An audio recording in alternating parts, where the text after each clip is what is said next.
Ô maître de la résistance, quand l'imam al-Mahdi apparaîtra, les gens vous diront de revenir où vous êtes venus à cause de la mort fréquente de leur maître. Ils lui diront qu'ils ont le livre et les récits qui s'appellent Sunna, puis il leur montre le verset suivant du Coran.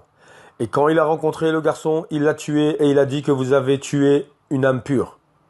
Mon professeur a dit que ceux qui prétendent savoir diront que vous êtes un Israélien parce que vous tuez. Puis il répond que je suis Mohammed al-Mahdi, je suis le fils du prophète, je suis le fils de celui qui a été tué et tué, je suis le fils de Zamzam et de Karbala. Quand il dit cela, les gens reviendront et deviendront des apostates. Alors il jure par Allah, pour les combattre avec une guerre, la chose la plus facile est de perdre la tête et les mains en un jour plus grand que le jour de Karbala. L'imam al-Hujja dit que c'est un jour pour le jour de Karbala, et donc nous disons au maître de la résistance que s'il donne un ordre en pointant avec son petit doigt, personne ne peut nous arrêter du tout. Nous ne serons pas des lâches ou des retraités. Nous vous dirons que nous sommes prêts, ô père de Hadi, c'est le temps des braves. Nous vous informons que nous sommes avec vous, avec les Yéménites et avec la République islamique, même s'ils les combattent de nombreuses fois.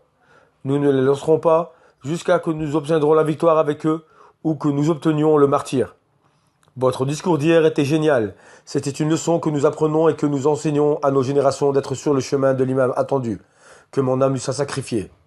Nous disons aux Yéménites que vous passerez une journée difficile et plus difficile que ces jours-ci. Mais la clé de la victoire et la patience est d'une heure.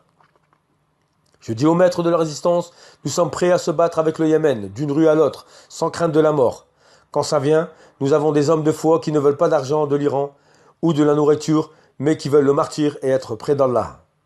Nous ne sommes pas une fraction en train d'être construite par l'Iran, mais nous avons été construites par l'imam al-Hujja, fils de Hassan. Que mon âme lui soit sacrifiée, et que nous ayons la force et la foi qui ne nous laissent pas reculer. Si vous aimez nous essayer, nous sommes assis dans nos maisons en attente de l'imam al-Hujja. Et si nous donnons une permission au fils de l'imam attendu, certainement nous battrons et ce sera comme une célébration de mariage pour nous. Nous jurerons que nous ne reculerons pas du tout et que nous sommes les fils de l'imam attendu. Ils sont assis dans leur maison partageant le pain parmi eux et ne sont pas connus parmi les fractions ou les champs irakiens du tout et non soutenus par l'Iran. Ce sont des jeunes hommes croyants en leur Dieu, comme les jeunes hommes de la caverne attendant d'être appelés aux victorieux, sortir des rochers. Ô maîtres de la résistance, nous vous disons que nous sommes prêts. Donne-nous juste une chance. Nous ne sommes pas entraînés et vous connaissez vos chemins plus que nous. Mais l'ennemi sera humilié par nos mains parce que nous nous sommes préparés pour une journée comme le jour de Karbala. Je dis un mot pour le Saïd que malgré tous les milliards iraniens qui sont dans les Émirats arabes unis, l'Iran doit les sacrifier. Et je demande à Saïd Abdul Malik, qui doit frapper les Émirats arabes unis, s'il veut mettre fin à la guerre. Je jure par Allah que juste une fusée est suffisante pour rendre leur terre comme un désert. Je veux transmettre un message à Massoud Barzani.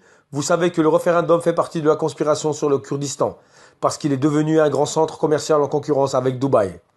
Les Émirats arabes unis et le renseignement israélien veulent faire tomber et détruire cette belle pyramide. C'est un jeu de triche et de politique. Ils ont trompé Massoud Barzani et détruit cet important centre commercial en Irak qui est le Kurdistan pour ouvrir l'espace pour Dubaï. En ce qui concerne le tourisme, des milliers de personnes commencent à venir au Kurdistan et des entreprises travaillent à la construction du Kurdistan. Mais maintenant,